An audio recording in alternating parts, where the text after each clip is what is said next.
dalam musibah itu ada saja perasaan-perasaan gundah, gelisah, ya, dan tidak tahu kapan ada jalan keluarnya. Maka tidak ada yang bisa memberikan jawaban kecuali Allah Subhanahu wa taala. Karena sering kami bahasakan, kalau kita ini lagi sedang ada nikmat, maka yang ciptakan kita Allah, yang ciptakan nikmat itu Allah, yang bisa pertahankan hanya Allah. Kalau kita sedang diuji, maka kalau kita sedang diuji, yang ciptakan kita Allah, yang ciptakan ujian itu Allah, dan bisa memberikan jalan keluar. Assalamualaikum warahmatullahi wabarakatuh. Alhamdulillah, wassalatu wassalamu ala rasulillah. Segala puji dan puja kehadirat Allah Subhanahu wa taala, juga salawat dan taslim kepada Nabi besar Muhammad sallallahu alaihi wa ala alihi wa sahbihi wasallam. Dan di bab nomor 3 ini, di halaman, kita mulai itu hari dari halaman 39 ya.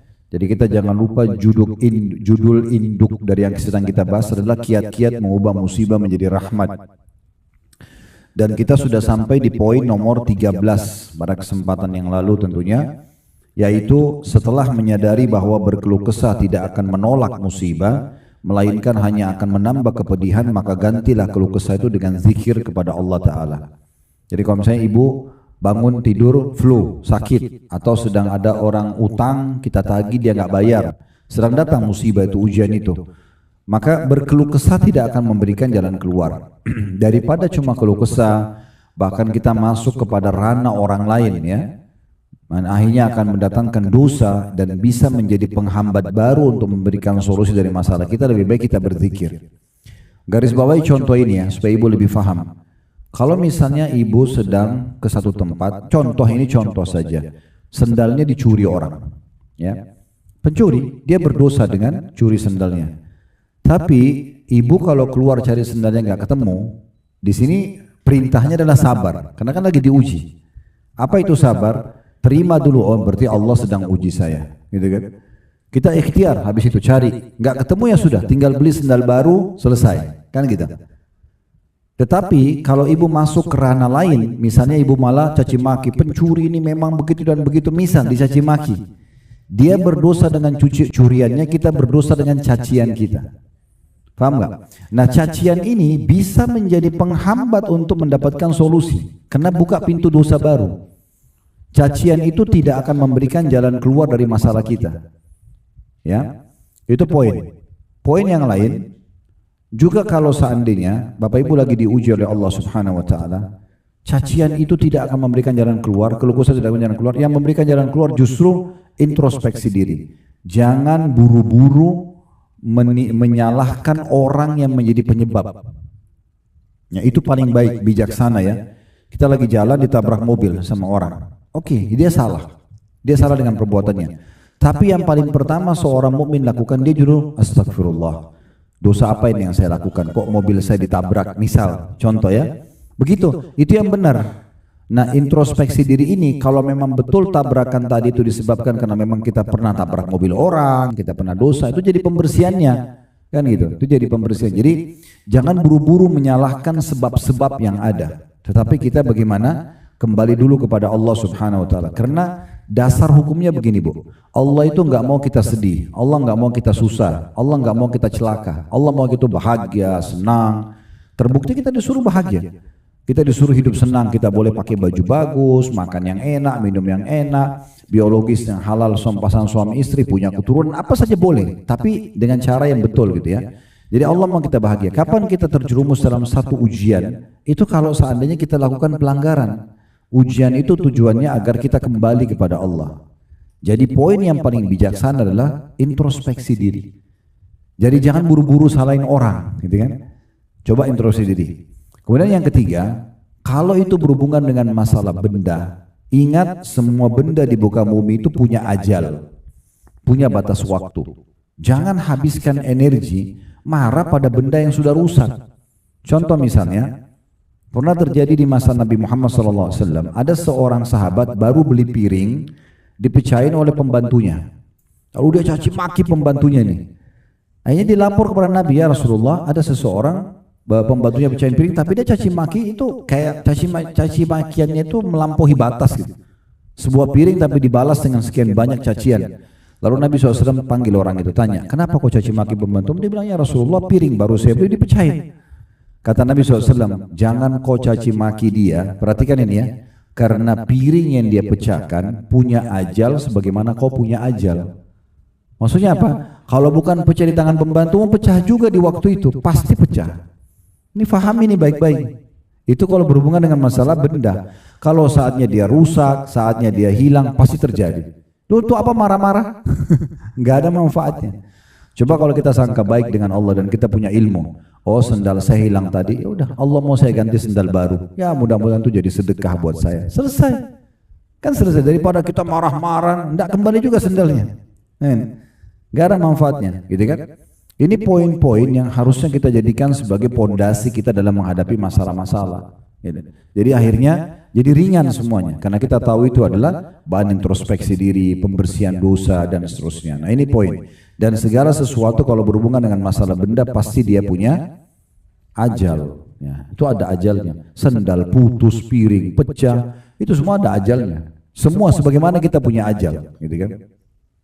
Itu sudah kita jelaskan panjang lebar di poin nomor 13. Saya cuma ingatkan saja agar bagaimana kita betul-betul ya Bapak Ibu sekalian fokus ke masalah ya, solusi dari permasalahan kita dengan cara introspeksi diri, dan daripada kita keluh kesah lebih baik kita berzikir, berdoa, minta jalan keluar, istighfarkah, berdoa minta jalan keluarkah, seperti itu. Terus kemudian juga di situ di halaman 62, ini kita belum masuk ya, kita akan di halaman 63 ya. Di halaman 62 juga ada sebuah hadis, coba lihat di paling bawah. Ini yang saya bilang yang sampaikan yang lalu, ini solusinya. Kalau kita lagi ada masalah, ini termasuk solusi. Kalau ibu-ibu dan ibu-ibu mau dapat jalan keluar cepat dari masalah yang sedang dihadapi, harus kita sering berdoa di masa kita senggang. Ya, masa sehat berdoa supaya Allah jaga kesehatan. Satu waktu kalau sakit itu cepat sekali selesai sakitnya, kan gitu. Itu yang Allah katakan, atau yang Nabi SAW katakan, ta'arraf ilallahi fir rakha'i ya'rifka fi syiddah. Kenalilah Allah dikala kamu senang, niscaya dia akan mengenalmu dikala kamu susah. Jadi jangan nanti pada saat kita lagi kepepet baru berdoa. Apalagi menjadikan Allah nomor kesekian. Misalnya lagi sakit nih, seseorang sakit lalu ke dokter A, dokter B, dokter C, sibuk dari dokter ke dokter yang lain, sudah 30 dokter nggak sembuh baru sholat tahajud. Ya, baru umroh dan haji, baru tawaf. Ini keliru. Kenapa nggak dari awal sholat malamnya? Kenapa kan dari awal dia pergi umroh, tawaf, berdoa, gitu kan? Sementara Allah sudah ajarkan kita berdoa itu sebelum aktivitas, sebelum makan, sebelum tidur, sebelum pakai baju, sebelum keluar rumah. Jadi sebelum aktivitas kita berdoa agar kita melibatkan Allah Subhanahu wa taala dalam hidup kita. Nah, seperti itulah. Baik, kita masuk sekarang kiat ke-14 ya dari bab nomor 3 ini, bagaimana mengubah musibah itu menjadi ya rahmat dan kasih sayang Allah Subhanahu wa taala. Yaitu berserah diri kepada Allah Ta'ala dan mengikuti apa yang Allah Ta'ala ridhoi. Jadi kalau sudah terjadi, tidak ada manfaatnya berkeluh kesah, maka kita terima sebagai keputusan Allah, kemudian kita tawakal kepada Allah. Tetap ikhtiar lalu serahkan kepada Allah. Penuh keyakinan Bapak Ibu sekalian dalam hati, kalau Allah maha melihat kita, Allah maha mengetahui. Allah tahu yang itu datang, bukan Allah tidak tahu. Cuma Allah mau kita lebih manja, lebih merengek sama Dia, mohon kepadanya. Seperti itu memahaminya. Sehingga kita selalu berada di koridor ataupun di sebuah zona yang aman karena kita selalu bersama Allah yang sedang menguji kita itu. Karena kalau kita lagi diuji, yang ciptakan kita Allah, yang ciptakan ujian Allah, yang bisa memberikan jalan keluar hanya Allah, nggak ada yang lain. Coba kalau kesahkan sama Allah, Allah akan datangkan solusinya dari makhluk sebagai jawaban dari doa kita. Sakit, kita berdoa sama Allah, Allah kasih kita dokter dan resep yang cocok misalnya, gitu kan? Atau kita lagi diuji apa, Allah datangkan teman-teman yang bisa membantu kita memberikan jalan keluar atau kerabat kita. Maka ada saja ide-ide yang sampai sebagai perangkat-perangkat agar kita bisa keluar dari permasalahan kita. Baik, caranya adalah kita memahami kalau kita bertawakal kepada Allah, kalau semua yang Allah ujikan itu Allah tahu, itu poin dulu. Dan Allah akan balas dengan pahala yang berlipat yang mungkin Bapak Ibu tidak bisa dapatkan dengan ibadah secara khusus. Jadi ada pahala yang besar didapatkan justru karena sabarnya kita dalam ujian. Ya. Itu yang disebutkan dalam hadis di situ ya.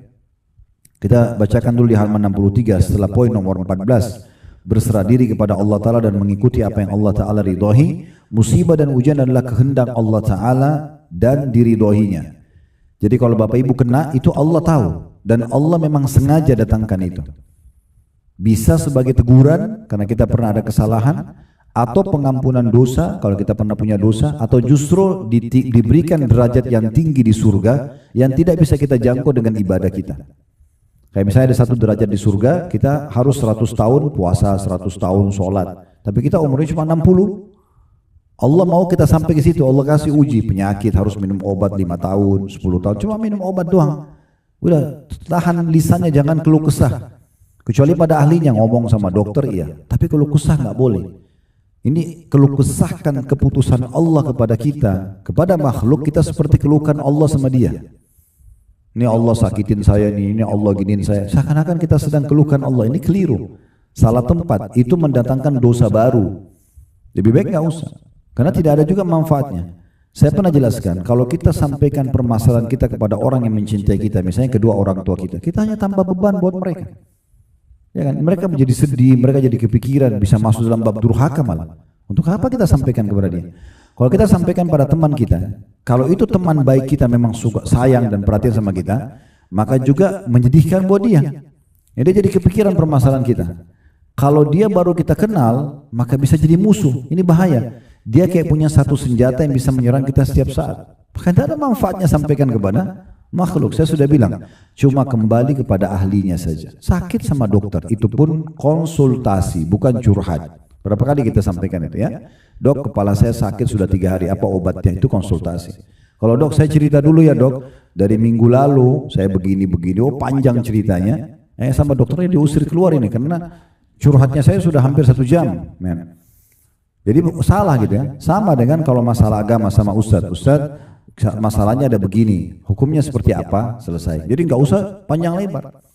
Ada beberapa jemaah kirim surat di kantor, suratnya itu untuk dibaca saja mungkin butuh setengah jam. Jadi 5-6 lembar, panjang tulisannya kecil-kecil. Ujungnya kadang-kadang itu nanya, suami saya ucapin kalimat tolak secara emosi, jatuh nggak? Kenapa nggak ini aja? Kenapa harus cerita menikah dari 10 tahun yang lalu baik-baik saja? Ini nggak diperlukan oleh ustadznya. Ya dia perlu masalah apa, masalah yang anda hadapi apa, solusinya dari kami seperti ini, kan gitu aja. Nah terus gimana curhatnya Ustaz? Saya kan juga mau tuangkan hanya kepada pemilik alam semesta ini, kepada Allah. Wudu, sholat, udah cerita deh sama Allah, nggak apa-apa. Ya Allah, engkau uji aku begini, ya Allah, berikan kekuatan, berikan solusinya, gitu-gitu. Kita sampaikan begitu, itu yang paling tepat. Itu yang paling tepat. Baik. Kita dengarkan bagaimana hadis yang disampaikan oleh baginda Nabi SAW dalam hadis. Ada footnote nomor 43 di bawah Sahihul Jami' ya. Yang disebutkan di sini adalah, maksudnya ditulis oleh Syekh Albani nomor 2110 ya. Bunyi hadisnya, kata Nabi SAW, inna idhamal jazai ma'idhamil balai wa inna allaha idha ahabba qawman ibtalahum faman radiya falahu ridha wa man sakhita falahus sakhat. Ya. Artinya sesungguhnya besar kecilnya balasan tergantung besar kecilnya ujian. Jadi orang flu dia sabar, beda pahalanya dengan orang flu demam sabar. Ya. Beda pahalanya dengan orang flu demam rematik sabar, beda. Makin besar ujiannya, makin besar pahalanya. Makin besar ujian, makin besar pahalanya. Jadi faham ini ya, kalau ternyata pahala itu